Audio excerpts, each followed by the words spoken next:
This video is brought to you by patreon.com/worsttake. Get access to exclusive live streams and Discord servers, on-screen shoutouts, and early access to some videos when you join now. Help make sure that we can continue to make content like this by supporting the Patreon. Links are in the description down below.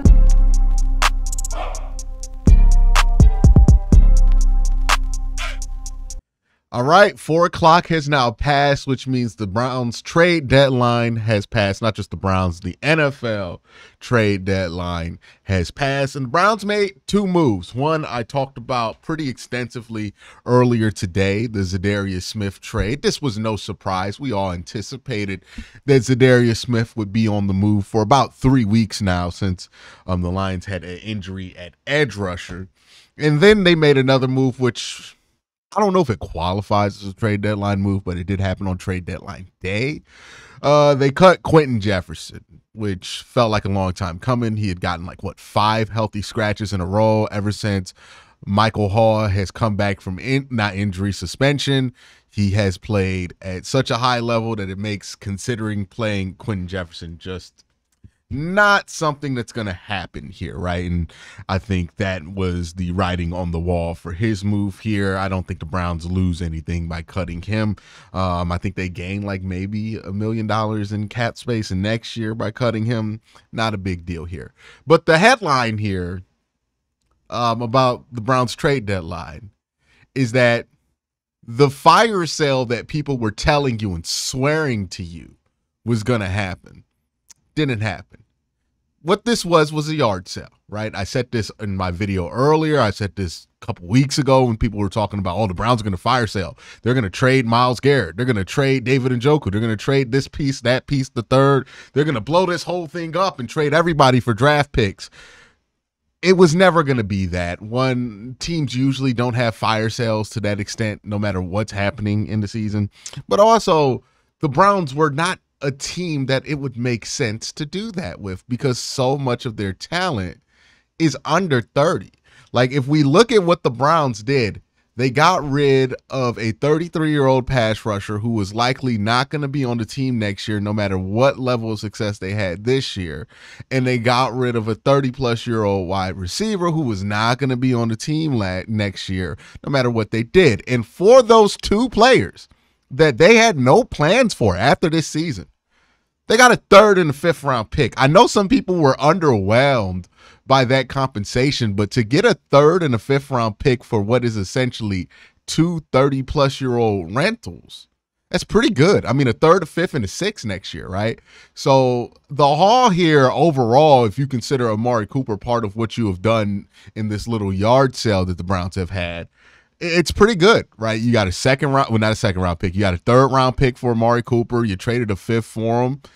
Seems like fair enough value, right? You're going to eat some caps or dead cap next year, but you're getting a 3rd round. You got fair compensation for Amari Cooper. And then if you look at what the Browns were able to get for Zadarius Smith, at least you got your pick back for Zadarius Smith. So you kind of just broke even with that trade there. And again, this is a guy that once you went 2-7, it really made no sense to have on the roster. A notable name that the Browns did not trade today is Greg Newsome, right? He has been floating around on the trade wire, on the trade rumor reports for a long time here, and there was a little bit of smoke about him potentially going to Houston.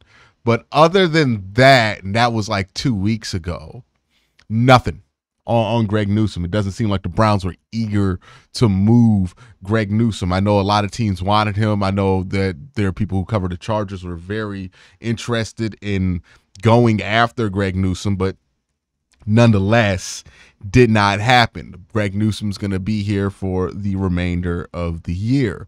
So what does this mean that the Browns didn't have this big, gigantic fire sale that people were anticipating?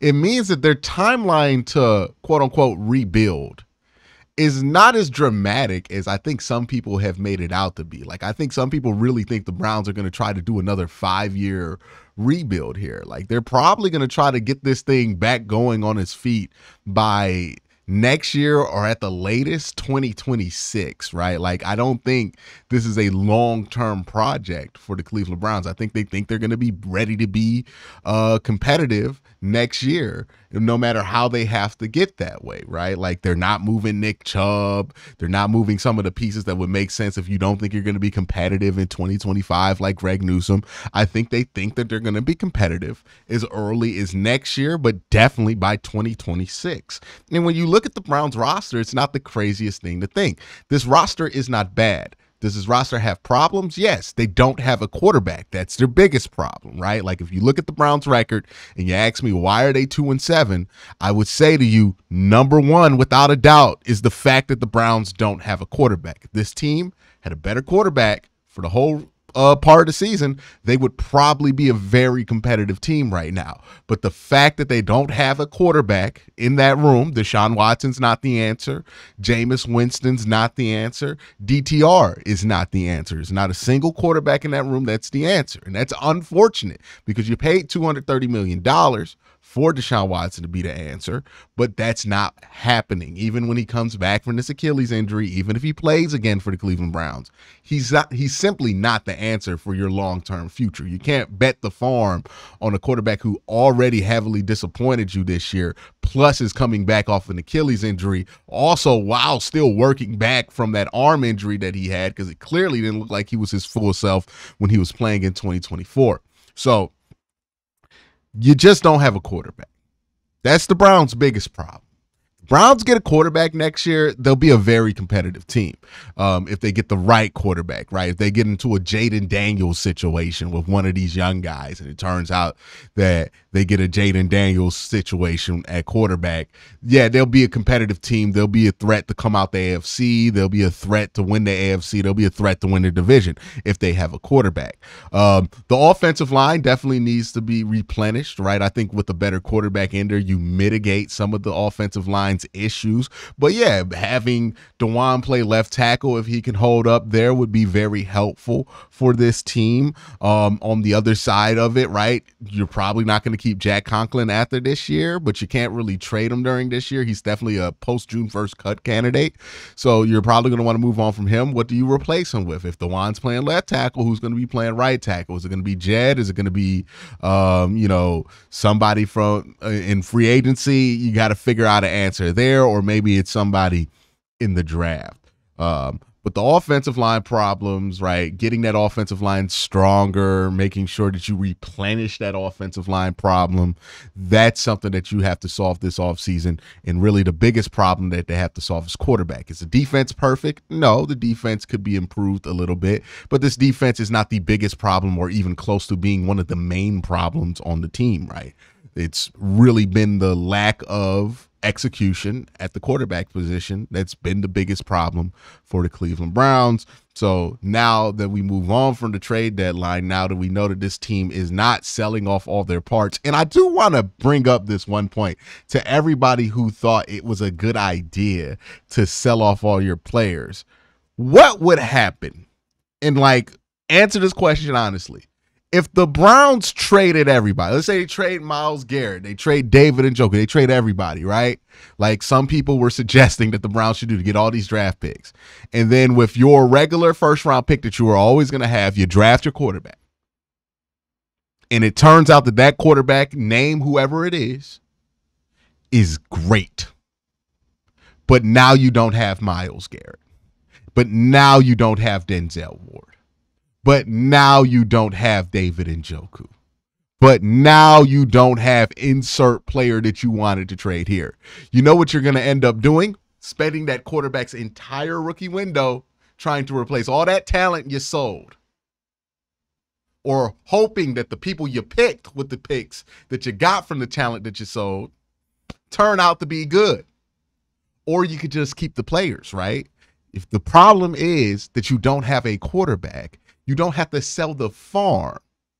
You just have to focus on getting a new quarterback and figuring out how you're going to do it. It's going to be tricky for the Browns, right? Free agency is not an option for them. They already have one quarterback under contract. They cannot afford to have two quarterbacks under contract. So they're going to have to do this thing in the draft. And this isn't a layup of a draft to get a quarterback, but I do think that in this draft class, there is a quarterback in there somewhere. You just got to go find him. Right? This is not that bad of a quarterback draft class to where you're not going to find a quarterback. I actually think, if we honestly think about it, this quarterback draft class is probably stronger than 2026, because a lot of the strength of the 2026 draft class has to do with people's projections on Arch Manning, but we know nothing about Arch Manning as a football player. Right. We know a ton about Cam Ward. We know a ton about Shedeur Sanders. We know a lot about Curtis Rourke. We know a lot about Quinn Ewers. Like, we know these prospects that are coming out. Next year's prospects, like this Drew Allaire, who might come out this year, might come out next year. Jalen Milroe might come out this year, might come out next year. It's just not as good as a draft class as you think. Like, think about that draft class and ask yourself, okay, no Cooper Manning, who you draft in that draft class in 2026? All of a sudden, that draft class looks a lot weaker. I think this is the year to probably look at one, if I'm being honest with you. I don't think passing on this year and then looking to go 2026 makes a ton of sense. Now, 2027, that looks like a draft class that will have some quarterbacks. But if you draft somebody in 2025, it doesn't work out, you can still come back in 2027 and draft another quarterback. I would avoid 2026, to be honest with you, the more I think about it, because I just don't think that year is going to bear fruit. Now, Arch Manning could come out there and play incredible for Texas next year and look like a consensus #1 overall pick, but I also don't think the Browns are going to be in contention for the #1 overall pick in 2026. So I don't think that that's going to be an exercise worth doing, because you look at that class, it's really a lot of hope on Cooper Manning here. So that's where I think the Browns' focus should be. Who's going to be the next quarterback of the Cleveland Browns? That's got to be the most important question that they try to answer right now, because we know the answer is not in the building. We know the answer is not 4, it's not 5, and it's not 17. Got to find an answer at quarterback. If you find that answer at quarterback, stuff can change real quickly for this franchise, right? We can go from doom and gloom, oh, boo-hoo, how sad it is us, and then we can get a franchise quarterback in here in the draft, and then all of a sudden our lives change. That's all this team needs. Quarterback play is everything. And that's not to say they don't have other issues. Of course they have other issues, but the only things that I see that are actively stopping them from winning is lack of depth on the offensive line and quarterback play. Like, if those two things were improved this year, I think this team would be in contention to win the division. Hell, if quarterback play was just improved, we'd be in the wild card for sure. But that's the two things that need to be addressed, and I think that's where the team is right now when they're looking at this. They need to figure out a way to get the quarterback situation to be much better going forward, whether it's this year's draft or next year's draft. I already gave my thoughts on it. Let me know your thoughts on this year's trade deadline. Now, want to talk about some things that happened around the AFC North. Baltimore, interestingly, didn't do anything. I don't know why that's interesting. They never do anything in the trade deadline, but they didn't do anything. But the Steelers, uncharacteristically, kind of went crazy for Pittsburgh standards. They got Preston Smith, an edge rusher from Green Bay, and they went out and got Mike Williams. Now, these aren't blockbuster moves or anything or life changers, but these are pretty aggressive moves for Pittsburgh. And it's just interesting. I'm like, I think Pittsburgh really thinks that this is the year they can do something, which I find to be interesting. We'll see how this goes for Pittsburgh. We'll see how this goes for the AFC North. We'll see how this goes for the Cleveland Browns. But that's what happened in the trade deadline. Let me know what you think in the comment section down below. Y'all have a great day. Have an even better night. Peace.